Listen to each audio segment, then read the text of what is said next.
अब आगे नेक्स्ट चलते हैं हम। तो यहाँ पे ये नोट की एग्जांपल है। आगे आ गई है जावा स्विच स्टेटमेंट। तो use the switch statement to select one और many code blocks to be executed. अगर इसकी ब्रीफिंग में ब्रीफ किया जाए इसको, तो स्विच स्टेटमेंट में जो है वो एक से ज़्यादा जो है वो कोड ब्लॉक्स लिखे होते हैं, कोडिंग के ब्लॉक्स बने होते हैं। तो जो वैल्यू उसे दी जाती है चेक करने के लिए, वो उसके हिसाब से किसी एक मखसूस जो कोड का ब्लॉक होता है उसे एग्जीक्यूट करता है। अगर हम इसका सिंटैक्स देखते हैं तो उससे ज़्यादा बेहतर तरीके से आइडिया होगा कि स्विच में यहाँ पे पैरेंथेसिस के अंदर हम एक एक्सप्रेशन देते हैं, कोई भी वो वैल्यू होती है, और यहाँ से कर्ली ब्रेसेस स्टार्ट होके यहाँ पे ख़त्म होती है, और उसके अंदर हमने लिखना होता है केस। केस के आगे वो मखसूस वैल्यू जो कि हम मैच करना चाह रहे हैं। केस एक्स, अगर एक्स वैल्यू हो तो ये वाला कोड एग्जीक्यूट होगा, और कोड एग्जीक्यूट होने के बाद ब्रेक की कमांड चलेगी और ये स्विच स्टेटमेंट से बाहर आ जाएगा। अगर केस वाई मैच हो जाए तो ये वाला कोड ब्लॉक एग्जीक्यूट होगा और ब्रेक से स्विच से बाहर आ जाएगा। अगर इनमें से कोई भी केस मैच नहीं होता है तो फिर एक डिफ़ॉल्ट ब्लॉक होगा, वो जो है वो एग्जीक्यूट हो जाएगा। इसकी एग्जांपल देखते हैं हम। तो एग्जांपल यहाँ पे है जी कि हम ये करना चाह रहे हैं कि हम वेरिएबल के अंदर डे वैल्यू स्टोर करें 1 2 3 4 5 6 7, इनमें से कोई भी नंबर हम जो है वो उसमें सेव करें, और स्विच स्टेटमेंट के ज़रिए हम जो नंबर जो है वो उसमें स्टोर हो उसके हिसाब से उस वो जो दिन बन रहा है उसका नाम जो है वो स्क्रीन पे प्रिंट करवाएं।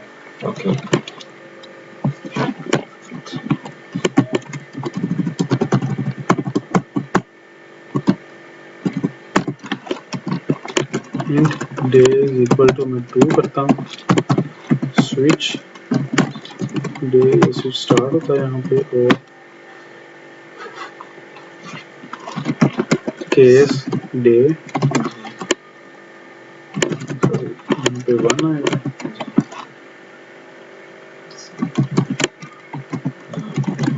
मंडे और ब्रेक का क्या मतलब है? ब्रेक जो है ना ये क्योंकि इसमें जो कोड का ब्लॉक है इसमें जो है वो पैरेंथेसिस नहीं इस्तेमाल हुई है, ठीक है। तो ब्रेक क्या करता है, ये जब भी कोड पूरा एग्जीक्यूट हो जाता है इस ब्लॉक वाला, तो ब्रेक जो है वो स्विच स्टेटमेंट से फिर हमें बाहर ले आता है, क्योंकि हमारा स्विच स्टेटमेंट इस्तेमाल करने का मकसद ये है कि कई छोटे छोटे ब्लॉक्स बने हुए हैं, उनमें से एक जो है वो एग्जीक्यूट करना है। जब वो एग्जीक्यूट हो जाए तो फिर जो एग्जीक्यूशन का जो फ्लो है वो उस स्विच स्टेटमेंट से बाहर आ जाएगा। तो ये ब्रेक जो है वो कर्सर, इसे हम कर्सर बोलते हैं, कि जब एग्जीक्यूशन हो रही होती है तो कर्सर यहाँ पे होता है, इस लाइन को एग्जीक्यूट करता है, फिर इस लाइन पे आता है, फिर इस लाइन पे आया, फिर इस लाइन पे आया कर्सर एग्जीक्यूट। जब ये एग्जीक्यूट हो जाती है फिर जब ब्रेक जो है वो कॉल होता है तो ये हमें इस लाइन से इस स्विच स्टेटमेंट के जो कर्ली ब्रेसेस हैं उससे बाहर ले आता है कंट्रोल को। तो केस 2 में हम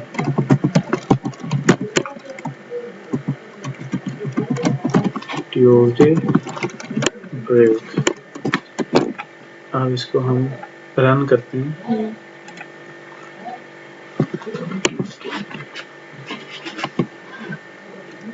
तो ये हमें ट्यूसडे स्क्रीन पे शो कर रहा है। इसी तरह से बाकी केसेस को हम 1 बाय 1 लिखते हैं।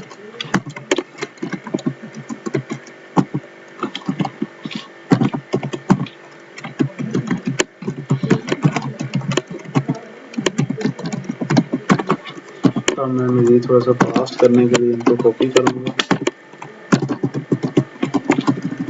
कंट्रोल डी से हम कॉपी कर सकते हैं।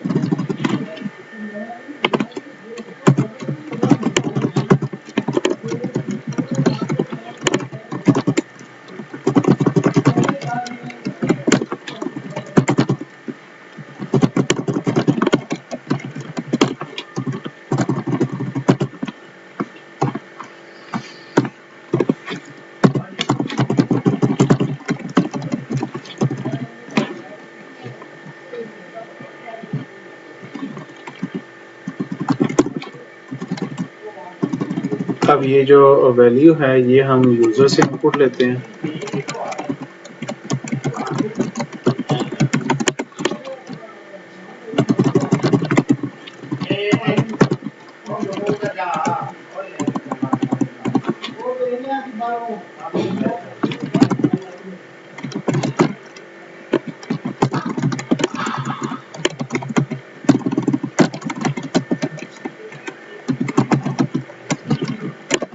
स्कैनर डॉट आई एम और यहाँ पे स्कैनर डॉट नेक्स्ट इंटीजर। अब हम हर दफ़ा जो है वो यूज़र से इनपुट ले रहे होंगे।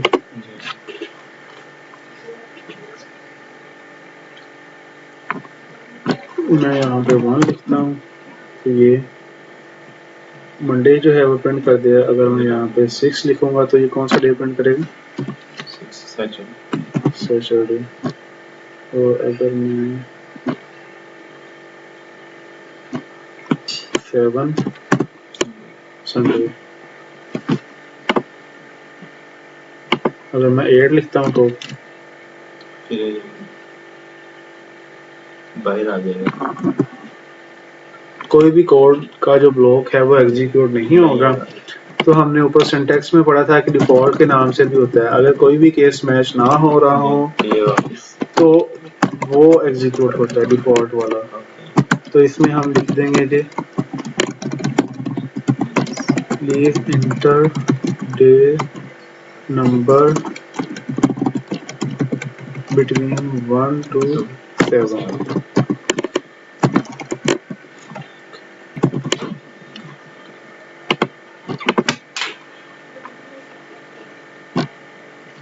मैं यहाँ पे 8 लिखता हूँ तो अगर please enter number between 1 to 7। Okay ji, यहाँ तक भी सॉल्व। आगे नेक्स्ट आते हैं तो आज का जो प्रैक्टिस सेट है वो हम देखते हैं। इसमें हम जो पहली एग्जांपल है वो है what will be the output of this program. इस प्रोग्राम की क्या आउटपुट होगी जिसमें कि ए वेरिएबल के अंदर 10 स्टोर है। If A is equal to 11 और यहाँ पे इसमें से कौन से इसका क्या मतलब रिजल्ट आएगा, इसका हम कोड लिखते हैं।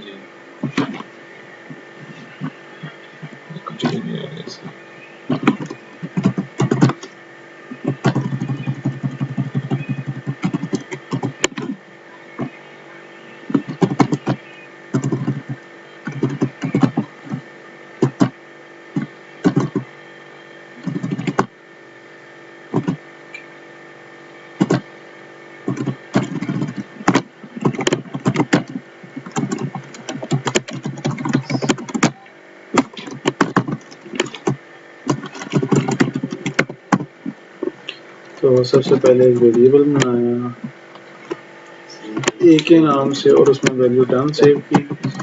फिर एक condition A is equal to 11 यहाँ पे मैसेज आएगा और एल्स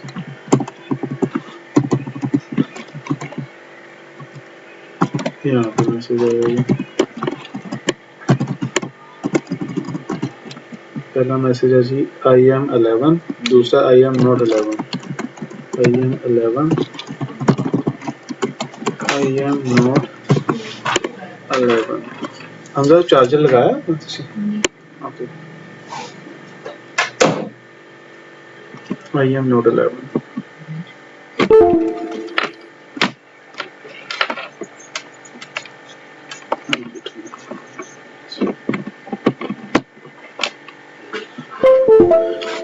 आई एम नॉट 11। अब इसे हम रन करते हैं लेकिन यहाँ पे हमें कुछ एरर हाईलाइट करके शो कर रहा है।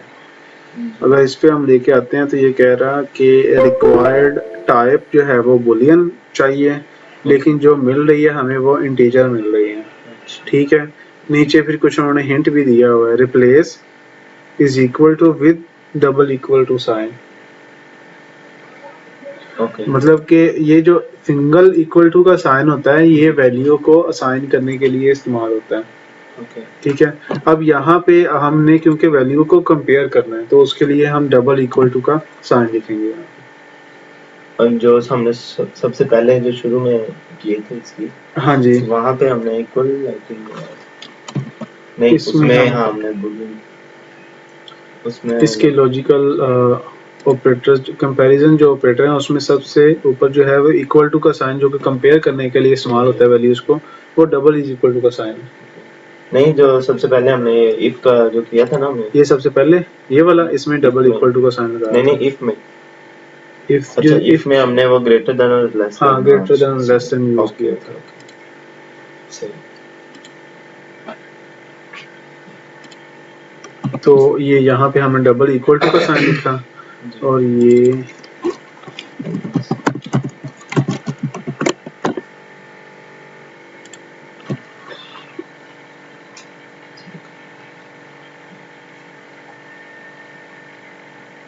इसमें आपने करली ब्रेसेस नहीं लगाए? इसमें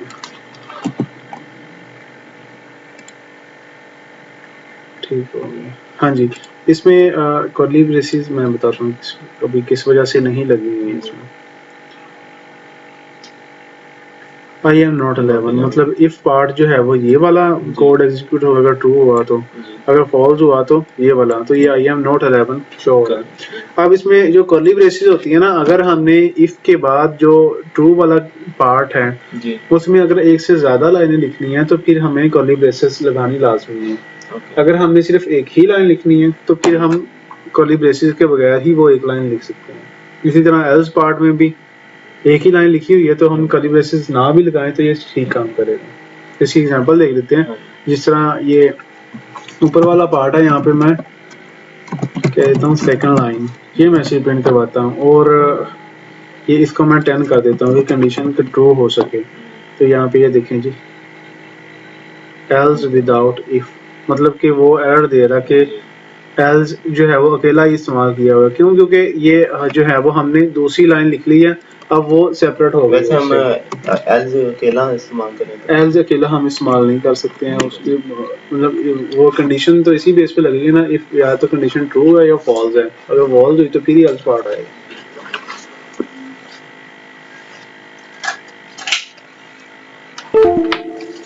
क्या हुआ वीडियो? वो बंद हो गई।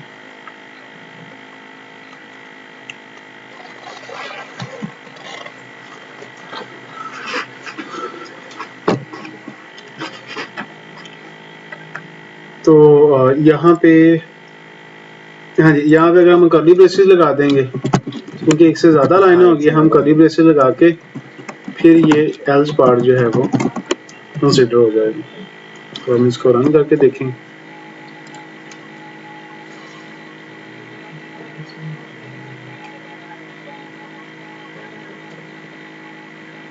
आई एम 11 सेकंड लाइन, ये दोनों लाइनें प्रिंट हो रही हैं। अब जो नेक्स्ट हमारा है, write a program to find out whether a student is pass और fail if it requires a total of 40% and at least 30% in each subject to pass. Assume 3 subjects and total take marks as input from the user, और जो marks हैं वो user से as a input लेने चाहिए। यहाँ पे मतलब एग्जांपल ये है कि हमने एक स्टूडेंट के जो है वो मार्क्स लेके ये बताना है कि स्टूडेंट पास है या फेल है, और उसका क्राइटेरिया ये है कि स्टूडेंट के टोटल जो है वो 40% मार्क्स होना चाहिए सभी सब्जेक्ट्स में से, और इंडिविजुअली हर सब्जेक्ट में से 30% होने चाहिए। मतलब हर सब्जेक्ट से 33% हो और जो ओवरऑल है वो 40% हो, फिर ही वो स्टूडेंट जो है वो पास कंसिडर किया जाएगा। और जो टोटल सब्जेक्ट्स जो हमने अज्यूम करने हैं वो 3 सब्जेक्ट हैं। तो इसकी एग्जांपल स्टार्ट करते हैं। कोड लिखते हैं।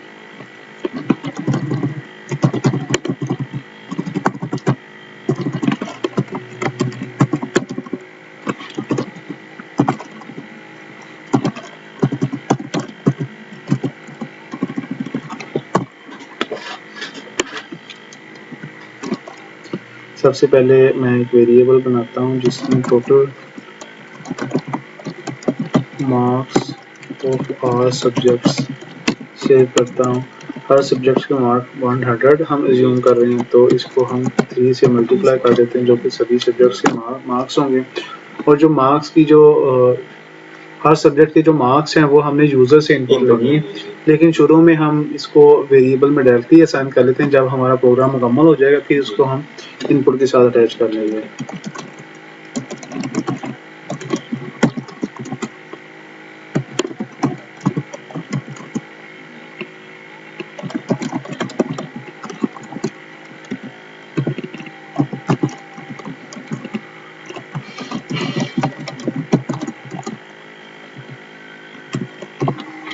ये हर सब्जेक्ट के मार्क्स हो गए हैं और जो टोटल ऑब्टेन मार्क्स हैं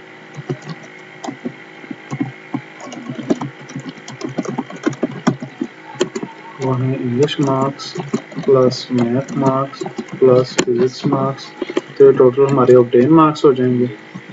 अब हमने पहले 1 बाय 1 हर सब्जेक्ट की परसेंटेज चेक करनी है कि वो 33 से या इससे ऊपर है।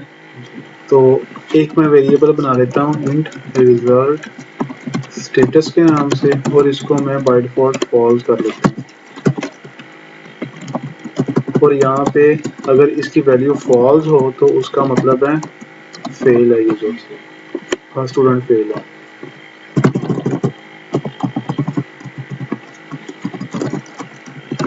मैं बूलियन करता हूँ। अब सबसे पहली कंडीशन है, मैं जो इंग्लिश के मार्क्स हैं वो हम चेक करते हैं। तो चेक करने का तरीकाकार ये है कि 100 total marks divided by obtain marks पहले लिखेंगे हम, जो कि इंग्लिश के मार्क्स के वेरिएबल में सेव हैं, और टोटल मार्क्स जो कि 100 हैं उनको मल्टीप्लाई करना है हमने 100 से। मतलब 100 जो है वो यहाँ पे ऑब्टेन टोटल मार्क्स हैं सब्जेक्ट के, तो उसको मल्टीप्लाई भी 100 से करना है परसेंटेज निकालने के लिए। तो इसको हम कर्ली ब्रेसेस में ले आते हैं, ये वैल्यू हमें परसेंटेज में दे देगा, और हमने चेक करना है कि ये ग्रेटर देन या इक्वल टू 33% है या नहीं है। तो इस अगर तो ये इससे जो 33 या इससे ऊपर है तो फिर हम रिजल्ट का स्टेटस जो है वो ट्रू कर देंगे, वरना आगे अगली कंडीशन देखेंगे। तो अभी हमने सिर्फ इंग्लिश के मार्क्स की कंडीशन लगाई है, इसको एक दफ़ा हम चेक करते हैं।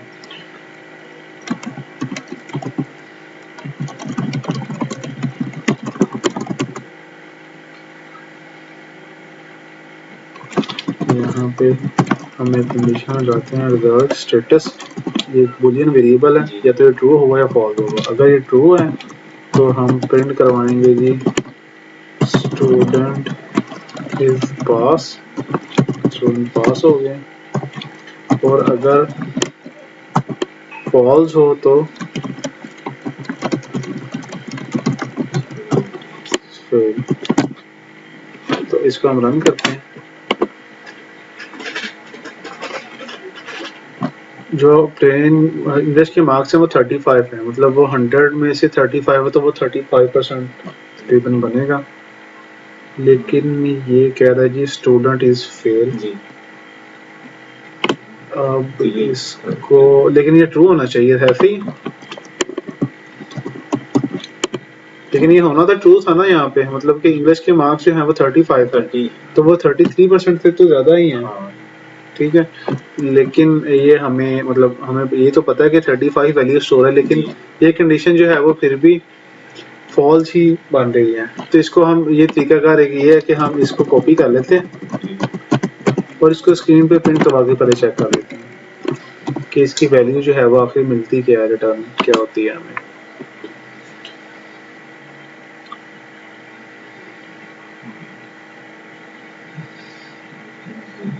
इसकी वैल्यू तो 0 रिटर्न हो रही है, हालांकि ये काफ़ी मार्क्स हैं, 0 नहीं है।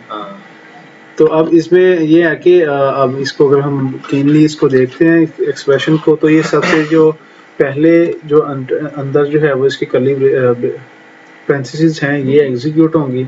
इंग्लिश के मार्क्स 35 हैं डिवाइडेड बाय 100, 35 को से 100 से डिवाइड होंगे, तो रिटर्न में जो वैल्यू होगी वो फिर 100 के साथ मल्टीप्लाई होगी। अब क्योंकि ये इंटीजर वैल्यूज हैं, अगर इंटीजर वैल्यूज को हम ये ऊपर 35 है नीचे 100 है, तो वो तो रिटर्न में जो है वो 0 ही देगा, क्योंकि वो इशारे वाली वैल्यू को तो कंसीडर नहीं करेगा। तो हम क्या करेंगे, हम इसमें से एक वैल्यू को ना को फ्लोट कर लेंगे।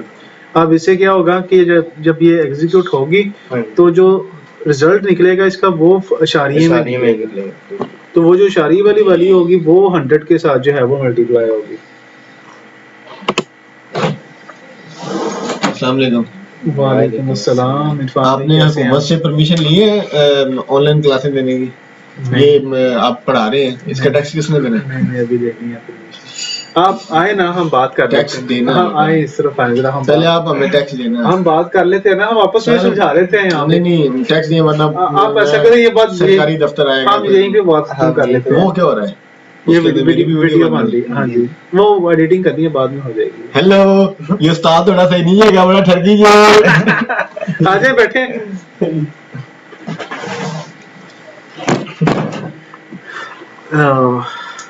ओके, तो यहाँ पे अब ये फ्लोट, अच्छा अब इसका रिजल्ट ये जी 35.0 शो हो रहा है। तो अब हम क्या करेंगे, यहाँ पे ये जो 100 है इसको फ्लोट कर देंगे ताकि जो हमारी परसेंटेज है वो सही कैलकुलेट हो सके। अब इसको चेक करते हैं कि 35 जो मार्क्स हैं वो 33 से ऊपर हैं, तो ये ट्रू होना चाहिए। तो स्टूडेंट ये इज पास। स्टूडेंट इज पास। अब मैं नेक्स्ट कंडीशन लगाता हूँ, इफ की मैं बल्कि ये सेम ही कंडीशन इस्तेमाल करूंगा सभी के लिए, ऐसे ही। जी पहले इंग्लिश के मार्क्स हैं, फिर उसके बाद मैथ के मार्क्स हो जाएंगे और फिजिक्स के मार्क्स हो जाएंगे। तो ये तीनों कंडीशनें तो हमने चेक कर ली कि हर सब्जेक्ट में जो है वो 33% मार्क्स होने चाहिए। उसके बाद आगे 40% वाली के ओवरऑल जो है वो 40% होने चाहिए। तो उसका तरीकाकार ये है कि जो टोटल ऑब्टेन मार्क्स हैं उसकी परसेंटेज हम निकालेंगे। उसकी कंडीशन जो है मैं इसी लाइन को कॉपी करता हूँ। यहाँ पे फिजिक्स के मार्क्स की जगह पे टोटल ऑब्टेन मार्क्स आ जाएंगे और यहाँ पे डिवाइड करेंगे हम total marks of all subjects.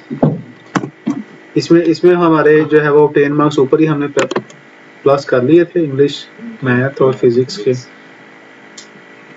मतलब ये हो सकता है अभी कुछ थोड़ा सा ज़्यादा नहीं समझ आ रहा हो, लेकिन थोड़ा सा आइडिया हो रहा है चीज़ों का इसमें। कुछ ओके, जब ये आप खुद से प्रैक्टिस कर रहे हैं, खुद से टाइप कर रहे हैं, तो फिर ज़्यादा बेहतर तरीके से आइडिया होगा। तो total of 10 marks divided by total marks of all subjects, 100 ये इसकी परसेंटेज आ गई। उसको हमने मैच करना 40% से, या तो 40% हो या इससे ज़्यादा हो, तो फिर ये कंडीशन जो है वो ट्रू हो जाए। ओके, अब सभी सब्जेक्ट में हमारे 35 हैं, 43 हैं, 48 हैं, सभी में 33% से तो ऊपर ही हैं। अब ओवरऑल चेक करते हैं कि क्या रिजल्ट देता है हमें। 30% से भी ऊपर ही होगा। ये देखते हैं अभी। हाँ जी, स्टूडेंट इज पास। अगर मैं इन सभी में 35 कर देता हूँ,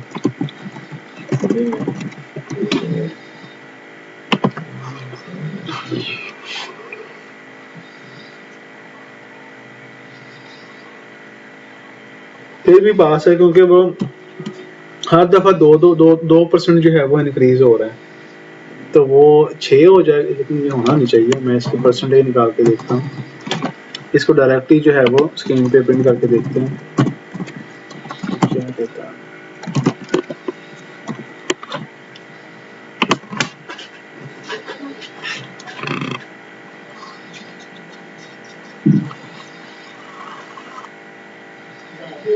तो ये मतलब स्क्रीन पे हमें 0 शो कर रहा है।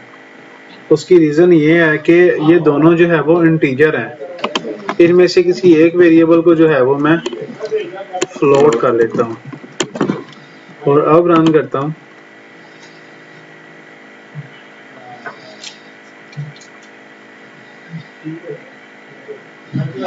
अब ये 35 हो गया, ठीक है। तो स्टूडेंट इज पास, लेकिन ये तो 35% है और ये फिर भी पास कह रहे हैं। लेकिन ओवरऑल तो हमारे होने चाहिए। हाँ, तो लेकिन हमने इसका जो एल्स पार्ट है वो तो लिखा ही नहीं है। एल्स पार्ट में हम ये लिखेंगे जी कि अगर ये 40% ना हो तो इसे फॉल्स कर दो जी।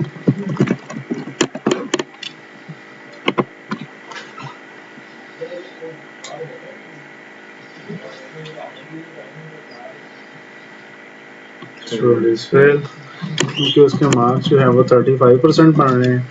अगर मैं इनमें से एक को 80 मार्क्स कर देता हूँ इंग्लिश के,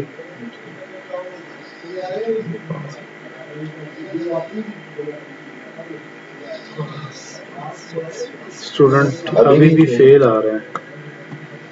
ओके, इसको मैं दोबारा प्रिंट करता हूँ। अच्छा, इसको तो हमें फ्लोट किया नहीं था, वो तो जो प्रिंट कर रहे थे उसी को किया था। किसको? इन दोनों में से एक वेरिएबल को हमने फ्लोट में कन्वर्ट करना है ताकि हमारी कैलकुलेशन सही हो। वो किया तो अच्छा, वो लेकिन ऊपर वो वाले ऊपर वाले को किया था हमने। हाँ जी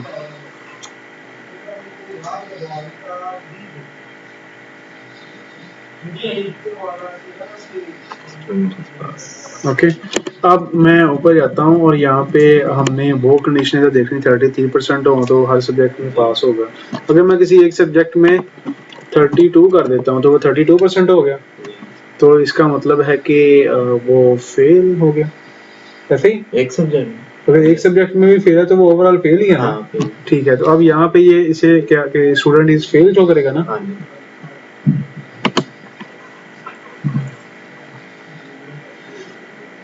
ओवरऑल तो 40% होने चाहिए। हाँ लेकिन अगर ओवरऑल भी 40% हैं जी तो लेकिन अगर एक भी सब्जेक्ट में जो है वो मतलब फेल है तो वो काउंट तो फेल ही होता है ना। तो अब ये मैंने एक मार्क्स के सब्जेक्ट के जो मार्क्स हैं वो 32 कर दिए हैं, लेकिन ये फिर भी पास शो कर रहा है। क्यों कर रहे हैं? ओके क्यों कर रहा है, चले इसको हम लाइन वन बाय वन जो है वो एग्जीक्यूट करते हैं अपने माइंड में कि लाइंस जो है वो क्या करेंगी। अब यहाँ पे जो इंग्लिश वाली जो कंडीशन है जब ये एग्जीक्यूट होती है तो ये तो 50 मार्क्स हैं इसमें, तो ये तो ट्रू हो जाएगी। ठीक है, ये जो मैथ वाले हैं इसमें 32 है तो इसमें वो फेल हो जाता है। ठीक है, तो अब इसका जो एल्स पार्ट है वो हमने लिखा नहीं है कि जो इसको फॉल्स करे। ओके तो इसको फिर फॉल्स हमें करेंगे, तो एल्स पार्ट लिखेंगे, जी तो उसमें लिखेंगे कि रिजल्ट फॉल्स। ओके ओके, अब हम इसको दोबारा रन करते हैं जी तो ये फिर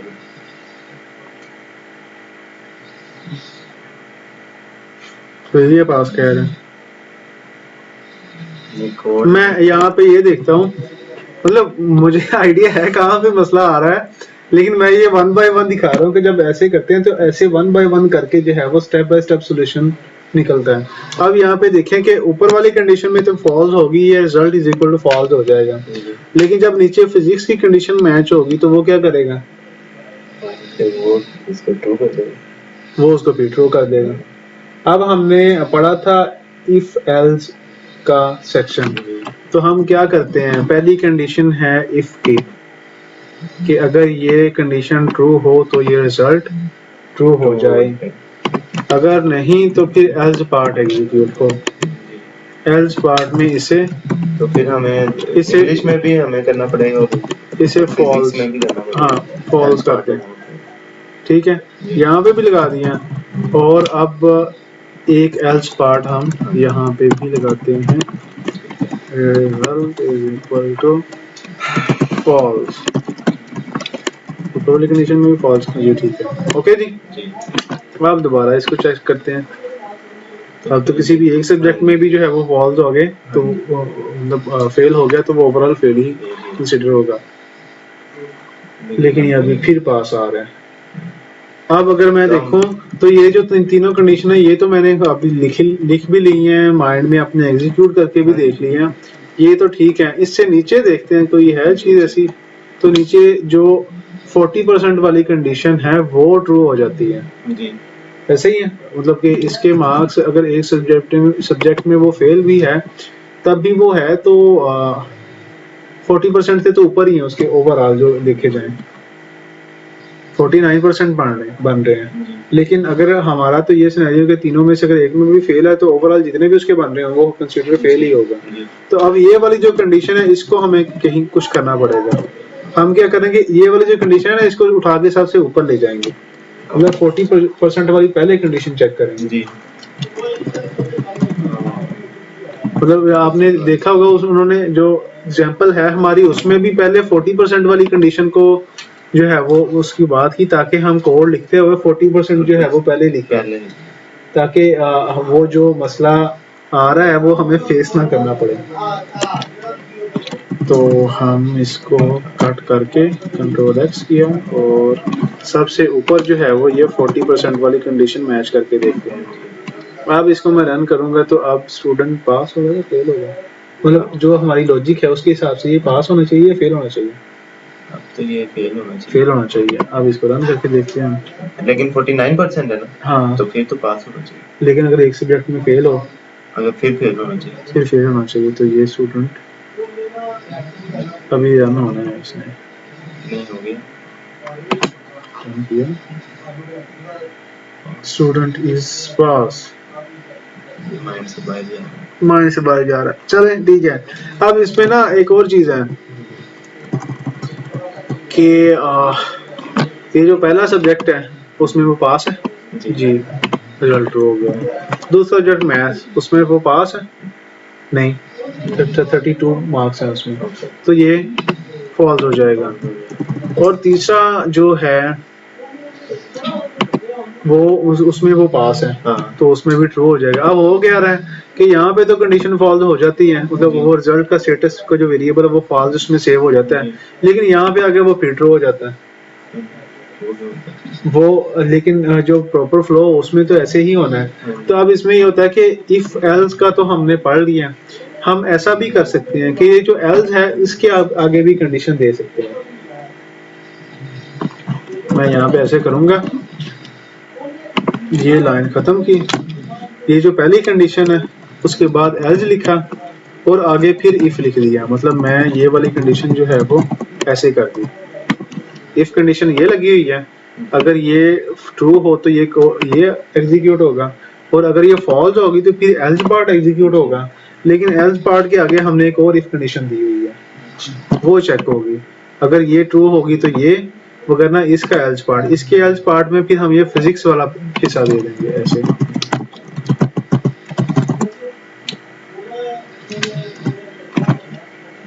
तो अब ये पहली कंडीशन ट्रू हुई तो ये ट्रू होगा, अगर दूसरी कंडीशन ट्रू हुई तो फिर ये ट्रू होगा, अगर तीसरी कंडीशन ट्रू हुई तो फिर ये ट्रू होगा। अगर तीनों में से कोई भी कंडीशन वैसे ट्रू अगर ना हमें हो, यहाँ पे ब्रेक का ऑप्शन लगाएं तो इफ लगाने की जगह स्विच को हाँ, इस्तेमाल switch करें इस्तेमाल तो वो ज्यादा इजी हो जाएगा। कॉम्प्लेक्स हो रहा है ऐसे, ठीक है हम स्विच को इस्तेमाल करते हैं अभी। लेकिन स्विच को हम कैसे करेंगे,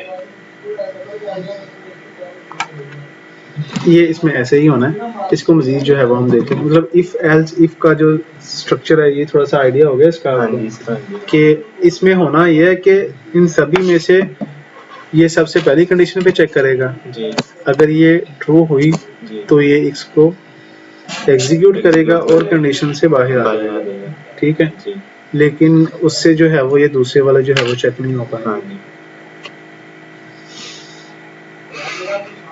ओके, ज्यादा कॉम्प्लेक्स हो गया जी। इसके बाद हम कैसे कर सकते हैं, मतलब इस लेवल तक भी मैंने इसे देखा था। ओके, तो इसे हम कर सकते हैं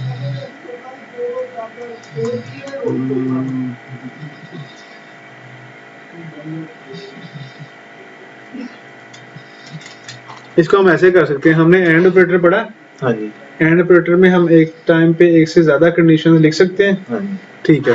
तो हम क्या करते हैं, ये जो इफ एल्स इफ करके दिया हुआ है ना, इसको हम ये वाली जो कंडीशन है ना, इसको उठा के इसके शुरू में लिखते हैं और यहाँ पे ये लिखिए, ठीक है। इसी तरह एंड एक और लगाता हूँ मैं, एंड एक से ज्यादा भी हम इस्तेमाल कर सकते हैं।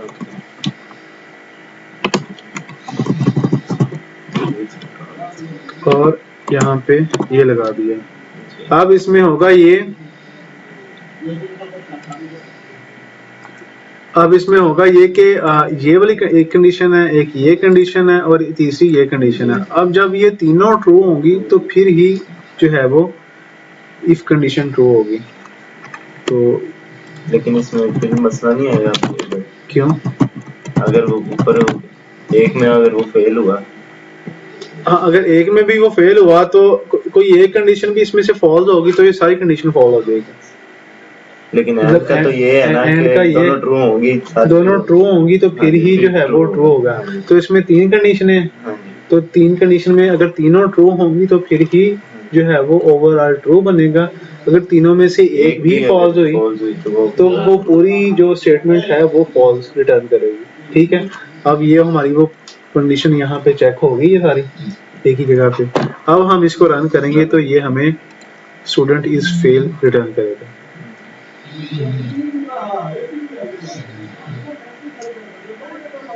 Student is fail. कैसा लगा? शुक्र अल्हम्दुलिल्लाह। इसमें पता क्या, अब जब हम लॉजिकल ऑपरेटर पढ़ रहे थे एंड और नॉट, जी उस वक्त वैसे हमें आपको में भी लगा होगा यार यहाँ तक तो पहुंचने की जरूरत नहीं पड़ती होगी, हाँ जी तो उस वक्त ऐसा लगा हाँ था। जी। लेकिन अगर अभी हम अब देखें यहाँ- तो जिस तरह की प्रॉब्लम हम सॉल्व कर रहे थे उसमें अगर ये ना होता एंड ऑपरेटर तो हमें पता नहीं क्या कुछ करना पड़ना था, कितनी और लाइनें लिखनी हाँ पड़ी जी। थी। इसने सिर्फ हमें हमारा 4 से 5 लाइनों में जो है वो ये मसला हल कर दिया। ओके जी, तो ये आज का प्रैक्टिस सेट जो है वो हमने सेकंड जो है वो अप्लाई कंप्लीट कर लिया है। उसके बाद हमारा थर्ड प्रैक्टिस सेट है, उसमें एक ये एग्जांपल है, लेकिन ये मेरा ख्याल है कि थोड़ा सा ज़्यादा कम्प्लेक्स हो जाएगा, क्योंकि जितना को हम पिछले वाली एग्जांपल पे टाइम लगा लिया ना, हाँ जी तो ये मेरे ख्याल है आपके लिए ज़्यादा टफ हो जाएगा समझना। तो इसको हम स्किप करते हैं, इसको नेक्स्ट टाइम जो है वो एक्सरसाइज में हम ऐड कर लेंगे। तो ये आज के प्रैक्टिस सेट में हमने ये 2 प्रैक्टिस सेट कर लिए हैं। उसके बाद नेक्स्ट चलते हैं तो एक्सरसाइजेज में देखते हैं, ये 2 एक्सरसाइजेज हैं जो कि आपने जो है वो होमवर्क के तौर पे जो है वो करके लानी है। तो आज के लेक्चर की अगर हम समरी देखें तो हमने इफ स्टेटमेंट की तरह को स्टडी किया, उसके बाद इफ एल्स स्टेटमेंट को देखा, कंपैरिजन ऑपरेटर जो कि वैल्यूज को कंपेयर करने के लिए इस्तेमाल होते हैं, इज इक्वल टू का साइन, नॉट इक्वल टू का साइन, वो देखें।